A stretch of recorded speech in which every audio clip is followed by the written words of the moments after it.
Bollywood silver screen presenting the last castle. इस कहानी की शुरुआत में हमें एक कैसल को दिखाया जाता है, लेकिन ये कोई कैसल नहीं बल्कि ये एक जेल है और इस जेल में उन कैदियों को रखा जाता है जो कभी सेना में थे। इस कैसल का जो कमांडेंट है उसका नाम है कर्नल विंटर, जो इस पूरे जेल का हर एक कैदी का ध्यान रखता है, उन पर नजर रखता है। और विंटर को बताया जाता है कि यहाँ पर एक नए कैदी को लाया जा रहा है जो कि एक जर्नल है और उस जर्नल का नाम अर्विन है। ये सुनकर कर्नल विंटर पूरी तरह से हैरान हो जाते हैं, क्योंकि आज तक इतनी बड़ी सेना के पोस्ट वाले किसी भी कैदी को यहाँ पर नहीं लाया गया। साथ ही यहाँ पर जितने कैदी होते हैं वो भी ये सब सुनकर हैरान होते हैं और सबके सब जनरल अर्विन को देखने के लिए पहुंच जाते हैं। जनरल अर्विन को यहाँ पर इसलिए भेजा गया था क्योंकि उन्होंने 8 सेना के फौजियों को यानी कि आर्मी सोल्जर्स को एक ऐसे मिशन पर भेजा था जिसके लिए प्रेसिडेंट ने मना किया था, लेकिन उन्होंने उनके हुक्म का पालन नहीं किया और उन 8 सोल्जर्स को मिशन पर भेज दिया, जिसके बाद सब के सब मारे गए और इसीलिए अब उन्हें इस जेल में भेजा गया है, जहां उन्हें सबसे पहले कर्नल विंटर के पास ले जाया जाता है। कर्नल विंटर उन्हें यहाँ के सारे रूल्स बताते हैं कि यहाँ पर कैदियों को किस तरह रहना पड़ता है। साथ ही वो अर्विन से कहते हैं कि मैं आपका बहुत बड़ा फैन हूँ, मैंने आपके बहुत किस्से सुने हैं, मेरे पास जंग से जुड़ी हुई किताबों का एक कलेक्शन है, मैं उनमें से किताब पर आपका ऑटोग्राफ लेना चाहता हूँ। और ये कहकर वो किताब लेने के लिए चला जाता है। यहाँ पर कर्नल विंटर का कैप्टन भी होता है, वो उन्हें यहाँ पर जंग से जुड़ी हुई और भी चीजें दिखाता है जो कर्नल विंटर ने इकट्ठा की हैं। इन सब चीजों को देखने के बाद जनरल अर्विन बहुत ज्यादा इम्प्रेस नहीं होते और वो कैप्टन से कहते हैं कि कर्नल विंटर ये सब इसलिए इकट्ठा करते हैं क्योंकि वो खुद कभी असली जंग में नहीं गए। और ये कर्नल विंटर सुन लेता है, जिससे उसे बुरा लगता है। वो जानबूझकर अपनी किताब नहीं लाता और अर्विन से झूठ कहता है कि मुझे मेरी किताब नहीं मिल रही, जब मुझे मेरी किताब मिलेगी तब मैं तुम्हारा ऑटोग्राफ ले लूंगा। इसके बाद वो अर्विन को बाहर लेकर आता है, जहां पर एक सोल्जर जिसका नाम रेमी होता है वो अर्विन को सल्यूट करता है। विंटर कहता है कि इसे आज के बाद कभी सल्यूट मत करना क्योंकि ये अब जनरल नहीं रहा, ये एक कैदी है। अब अगले दिन दिखाया जाता है जहां पर सभी कैदी खेल रहे होते हैं और खेल खेल में इनकी आपस में लड़ाई हो जाती है और लड़ाई होने के बाद यहाँ पर सायरन बजता है। सायरन बजने का मतलब ये है कि सभी कैदियों को जमीन पर लेट जाना है। सारे के सारे जमीन पर लेट जाते हैं, लेकिन एक कैदी जिसे सबने मारा होता है वो अब भी खड़ा होता है क्योंकि उसे पता है कि वो निर्दोष है, लेकिन उसने रूल्स को फॉलो नहीं किया। इसीलिए ऊपर जो गार्ड्स होते हैं उनकी गन में रबर की गोलियां होती है और उन गोलियों से वो उसके ऊपर हमला करते हैं, जिससे वो जख्मी हो जाता है। जब सब के सब कैदी खाना खा रहे होते हैं तभी कुछ कैदी जनरल अर्विन से कहते हैं कि हम चाहते हैं कि तुम विंटर की शिकायत हायर अथॉरिटी से करो क्योंकि तुम्हारी जान पहचान बहुत ऊपर तक है, वो यहाँ पर सभी कैदियों के ऊपर जुल्म करता है। हम चाहते हैं कि उसे हायर अथॉरिटीज इस्तीफा देने पर मजबूर कर दे ताकि हम सबको चैन की सांस मिले। लेकिन यहाँ पर अर्विन उनकी मदद करने से मना कर देता है। वो कहता है कि मुझे 10 सालों की सजा हुई है, मैं अपनी सजा काट कर यहाँ से निकलना चाहता हूँ। ये कहकर अर्विन वहां से चला जाता है। सभी कैदी उसकी इस बात से उदास हो जाते हैं। अर्विन जब बाहर जाता है तो उसके पास एक बार फिर से रेमी आता है जो उसे सैल्यूट करता है क्योंकि वो उसे अपना आइडियल समझता है। और जब रेमी ऐसा कर रहा होता है तो ऊपर से कर्नल विंटर देख लेता है। ये देखकर उसे बहुत गुस्सा आता है क्योंकि सभी कैदी यहाँ पर अर्विन की बहुत इज्जत करते हैं, जो इज्जत उसे कभी नहीं मिली। दरअसल वो अपने लिए ऐसी इज्जत चाहता था जो कभी कैदियों ने उसे नहीं दी। वो अर्विन से बहुत ज्यादा जेलस है, इसीलिए वो रेमी के पास जाता है क्योंकि उसने उसके हुक्म की तामील नहीं की। उसने अर्विन को सल्यूट किया है, इसीलिए वो उसे पूरे दिन सल्यूट की पोजीशन पर उसके ऑफिस की तरफ देखते हुए खड़ी रहने की सजा देता है।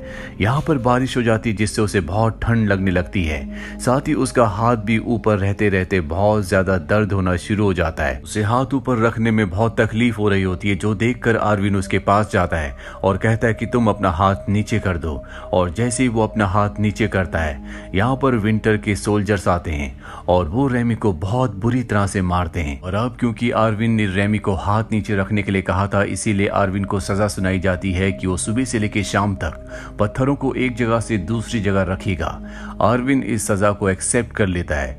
यहाँ पर जितने भी कैदी होते हैं वो अर्विन के ऊपर शर्त लगाते हैं कि अर्विन इस काम को पूरा नहीं कर पाएगा और कुछ लगाते हैं कि अर्विन इस टास्क को इस काम को पूरा कर लेगा और ये शर्त होती है सिगरेट्स की। और अब अर्विन पत्थर उठाना शुरू करता है जो उसे एक जगह से दूसरी जगह पर रखने हैं। यहाँ पर जिन कैदियों ने अर्विन के ऊपर शर्त लगाई होती है कि वो इस टास्क को पूरा नहीं कर पाएगा, वो जानबूझकर उसे गिरा भी देते हैं जिससे उसे चोट लगती है।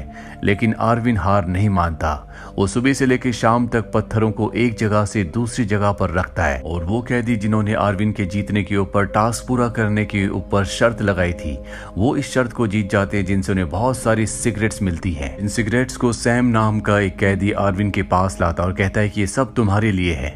आरविन कहता है इन्हें सब कैदियों में बंटवा दो। दरअसल वो स्मोक नहीं करता और रेमी उन सब सिगरेट्स को बाकी सभी लोगों को, सभी कैदियों को बांट देता है। यहाँ पर सब के सब आरविन की बहादुरी को जानते हैं कि किस तरह से उसने जंगें लड़ी हैं, किस तरह से उसने कई बार दुश्मनों को हराया है। सैम आरविन को बताता है कि मेरे पिता आपको जानते थे, आपके साथ वो कई जंगें लड़ चुके हैं। वो अपने पिता का नाम उसे बताता है। आरविन कहता है कि मैं तुम्हारे पिता को जानता था, वो बहुत बहादुर सिपाही थे, उन्होंने मेरे साथ कई जंगें लड़ी हैं, इसीलिए मैं तुम्हारे पिता का शुक्रिया अदा करता हूँ। और ये सुनने के बाद यहाँ पर सैम को अपने पिता पर गर्व होता है। वहीं अगले दिन जब आरविन बाहर आता है तो देखता है कि वहां पर कैदी दीवार बना रहे होते हैं, जो कि कर्नल विंटर ने सबको काम दिया है ताकि उनका दिमाग, उनका शरीर बिजी रह सके। लेकिन यहाँ पर जितने भी कैदी दीवार बना रहे होते हैं वो इस काम से बोर हो रहे होते हैं। आरविन कहता है कि कभी भी किसी काम को इस तरह से नहीं करना चाहिए, बल्कि तुम्हें इस काम को दूसरे एंगल से सोचना चाहिए। तुम्हें ऐसा सोचना चाहिए कि तुम अपने लिए किला बना रहे हो, और जब तुम ऐसा सोचोगे तो तुम्हारे मन में उत्साह आएगा, तुम इस काम को अच्छे से करोगे। यहाँ पर रेमी बैठा होता है। आरविन रेमी से कहता है कि सबको अच्छे से दीवार बनाना सिखाओ। दरअसल रेमी के पिता का यही काम था और इसके बाद रेमी सबको दीवार बनाने का सही तरीका बताता है। सबके सब बहुत उत्साह से दीवार बनाते हैं और एक बहुत ही खूबसूरत दीवार को तैयार करते हैं। ऊपर से कर्नल विंटर ये सब कुछ देख रहा होता है। ये देखकर उसे बहुत ज्यादा जेलसी होती है और वो अपने सोल्जर्स को ऑर्डर देता है कि इस दीवार को तोड़ दिया जाए। दीवार के सामने बुलडोजर लाया जाता है ताकि दीवार को गिराया जा सके, लेकिन बुलडोजर के सामने रेमी खड़ा हो जाता है। वो कहता है कि तुम इस दीवार को नहीं गिरा सकते, हमने इसे बहुत मेहनत से और उम्मीदों से बनाया है। और तब कर्नल विंटर ऑर्डर देता है कि सायरन बजाया जाए। सायरन बजने लगता है, सबके सब कैदी जमीन पर लेट जाते हैं, लेकिन रेमी जमीन पर नहीं लेटता। उसके बाद कर्नल विंटर गोलियां चलाने का ऑर्डर देते और इशारा करते हैं कि उसके सर पर गोली मारी जाए। हालांकि ये गैर कानूनी है। यहाँ रेमी के सर पर रबड़ की गोली लगने से उसकी मृत्यु हो जाती है, तो देखकर सभी सोल्जर्स को गुस्सा आता है। आरविन रेमी की बॉडी को उसी दीवार में दफना देता है जो सब ने बहुत मेहनत से बनाई थी। इसके बाद सभी सोल्जर्स यहाँ पर रेमी को एक शहीद की तरह श्रद्धांजलि देते हैं। उसे सैल्यूट भी किया जाता है, जो आज से पहले इस कैसल में, इस जेल में नहीं हुआ। ये देखकर कर्नल विंटर को बहुत गुस्सा आता है। आरविन के पास उसके सेल में जाता और कहता है कि अगर तुमने इस बारे में कभी किसी को बताया तो मैं तुम्हें हमेशा के लिए काल कोठरी में डाल दूंगा। आरविन कहता है कि सभी कैदी तुम्हारे खिलाफ हैं, तुम्हें अपना इस्तीफा दे देना चाहिए। कर्नल विंटर कहता है कि ऐसा कभी नहीं होता और ये कहकर वो वहां से चला जाता है। जिसके बाद वो ब्रिगेडियर से मिलता है और कहता है कि आरविन की दिमागी हालत खराब हो चुकी है। वो यहाँ पर कैदियों को भड़काता है, उसे हमें पागल खाने भेज देना चाहिए। ब्रिगेडियर कहते हैं कि तुम्हें उसका नाम इज्जत से लेना चाहिए और ये कभी मत भूलना कि वो मेरा दोस्त है।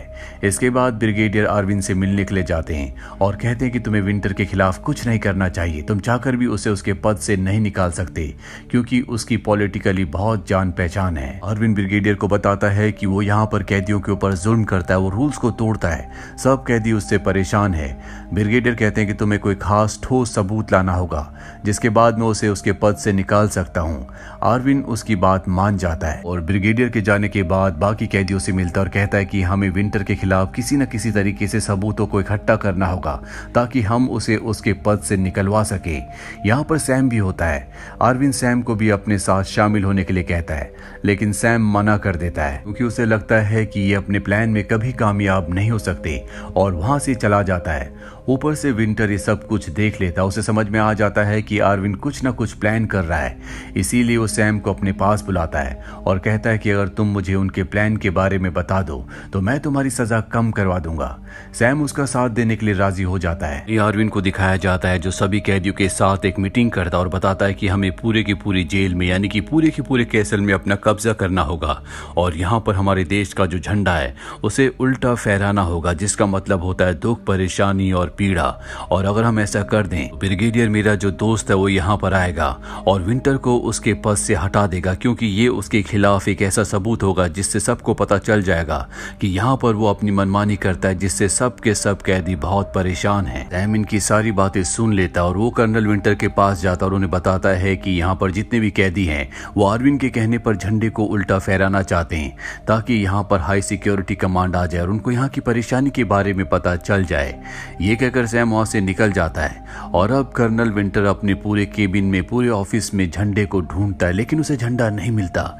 इसीलिए अगले दिन वो सैम को बुलाता है। सैम उसे बताता है कि मैं तुम्हारी तरफ नहीं हूँ और मैंने वो झंडा चुराया है जो अब तुम्हें कभी नहीं मिलेगा। विंटर उनके प्लान को किसी भी कीमत पर फेल करना चाहता है, इसीलिए सभी कैदियों को ग्राउंड पर आने के लिए कहता है और उसके जो सोल्जर्स होते हैं वो सबके सेल्स की तलाशी लेना शुरू करते हैं। और ठीक उसी वक्त आर्विन और उसके जितने भी साथी होते हैं वो दरवाजों को बाहर से चेन से बंद कर देते हैं, जिससे बहुत सारे सोल्जर्स अंदर फंस जाते हैं। विंटर ऊपर से सब कुछ देख रहा होता है। साथ ही यहाँ पर आर्विन और उसके जितने भी कैदी साथी होते हैं वो सोल्जर्स के ऊपर हमला भी कर देते हैं। दरअसल इन्होंने पूरी जेल में विद्रोह कर दिया है। कैदियों की तादाद बहुत ज्यादा होती है, इसीलिए सोल्जर्स उनके सामने टिक नहीं पाते। साथ ही इन्होंने यहाँ पर एक कैनन बॉल बनाई होती है जिससे विंटर के ऑफिस पर हमला करते हैं। उसके ऑफिस में आग लग जाती है, लेकिन यहाँ पर फायर अलार्म बज जाता है जिससे आग बुझ जाती है। विंटर इस आग से बच जाता है। वहीं इन्हीं में से एक कैदी ब्रिगेडियर को कॉल करके बता देता है कि यहाँ पर विद्रोह हो चुका है, आपको जल्दी यहाँ पर आना होगा। विंटर अपने सोल्जर से कहता है कि कैदियों के ऊपर पानी के प्रेशर से हमला किया जाए और वो ऐसे ही करते हैं, लेकिन यहाँ पर कैदियों ने पहले से स्टील की शील्ड बनाई होती है जिससे वो पानी से बचते हैं। वहीं ब्रिगेडियर का कॉल विंटर को आता और कहता है कि तुम्हारी जेल में विद्रोह कैसे हो गया, मैं जल्द से जल्द वहां पर पहुंच रहा हूं। विंटर कहता है कि आपको यहां पर आने की जरूरत नहीं है, मैंने पूरे माहौल को, सभी कैदियों को कंट्रोल कर लिया है। विंटर को अब गुस्सा आ चुका है, इसीलिए वो हेलीकॉप्टर से सब कैदियों के ऊपर असली गोलियां चलाने का ऑर्डर देता है जिससे बहुत सारे कैदी मारे जाते हैं। लेकिन यहाँ पर जो सैम होता है वो हेलीकॉप्टर में चेन फंसाकर उसके ऊपर चढ़कर हेलीकॉप्टर को अपने कब्जे में ले लेता है। यहाँ पर कैदियों ने अपना पूरा का पूरा कब्जा दबदबा बना लिया है। सारे कैदी एक साथ खड़े हो जाते हैं। इसके बाद आर्विन को झंडा उल्टा फहराना है। अब जब ऐसा वो करने वाला होता है कि तभी वहां पर विंटर आता है और उससे कहता है कि तुम ये बाजी हार गए, अपने चारों तरफ देखो। और तभी हमें जेल की दीवारों पर दिखाया जाता है जहां पर बहुत सारे सोल्जर्स गन लेकर तैनात होते हैं। दरअसल विंटर ने इन सभी सोल्जर्स को बाहर से जेल के इस माहौल को नियंत्रण करने के लिए बुलाया होता है। वो कहता है कि तुम सबको सरेंडर करना होगा, सबके सब जमीन पर लेट जाओ, नहीं तो सबको गोली मार दी जाएगी। और इस तरह के विद्रोह में असली गोलियां चलाने का ऑर्डर होता है। यहाँ पर कोई भी कैदी जमीन पर नहीं लेटना चाहता। आर्विन कहता है कि तुम सबको लेटना होगा। दरअसल वो नहीं चाहता कि और भी कैदियों की जान जाए। आर्विन के कहने पर सब के सब जमीन पर लेट जाते हैं, क्योंकि यहाँ पर आर्विन की सब बहुत इज्जत करते हैं, उसके ऑर्डर्स को फॉलो करते हैं। लेकिन आर्विन जमीन पर नहीं लेटता, वो फ्लैग लेकर आगे बढ़ता है क्योंकि वो फ्लैग को फहराना चाहता है। विंटर अपने सोल्जर्स को ऑर्डर देता है कि आर्विन को गोली मार दी जाए, लेकिन उसके ऑर्डर्स को कोई भी फॉलो नहीं करता। वो लगातार चिल्लाता रहता है लेकिन उसकी कोई बात नहीं सुनता, क्योंकि यहाँ पर जितने भी सोल्जर्स हैं वो सब के सब आर्विन की इज्जत करते हैं। यहाँ पर विंटर का जो कैप्टन है वो भी उसका साथ नहीं देता और अब आर्विन झंडे की रस्सी खींचकर झंडे को उल्टा फहराने वाला होता है कि विंटर गुस्से में उसे गोली मार देता है। आर्विन को गोली लग जाती है लेकिन वो झंडे की रस्सी खींच देता है जिससे झंडा हवा में ऊपर फहराने लगता है। सबके सब सोल्जर्स झंडे को देखते हैं और सैल्यूट करते हैं, क्योंकि यहाँ पर झंडा उल्टा नहीं बल्कि सीधा फहराया था। दरअसल आर्विन का यही प्लान था जिसके बारे में किसी को कुछ नहीं पता था। सबको ऐसा लगता था कि वो झंडे को उल्टा फहराएगा, लेकिन वो हमेशा से झंडे को सीधा फहराना चाहता था ताकि जब विंटर उसे गोली मारे तो उसके कत्ल के इल्जाम में उसे पकड़ लिया जाए। कैप्टन विंटर को हथकड़ियां लगवा देता है। ब्रिगेडियर भी यहाँ पर आ जाता है और इसके बाद उसी दीवार को एक बार फिर से बनवाया जाता है जिसे विंटर ने अपने सोल्जर से बुलडोजर से तुड़वा दिया था। इसके एक हिस्से में आज भी रेमी दफन है। आर्विन को भी इसी दीवार में दफन किया जाता है, उसे श्रद्धांजलि दी जाती है और इस दीवार का नाम आर्विन के नाम पर रखा जाता है, जो प्रतीक है साहस का, हिम्मत का, बुराई के अत्याचार के खिलाफ लड़ने का, जिंदगी में सही मार्ग पर चलने का। और इसी के साथ ये फिल्म, ये कहानी यहीं पर खत्म हो जाती है। उम्मीद करते हैं कि ये कहानी आपको पसंद आई होगी।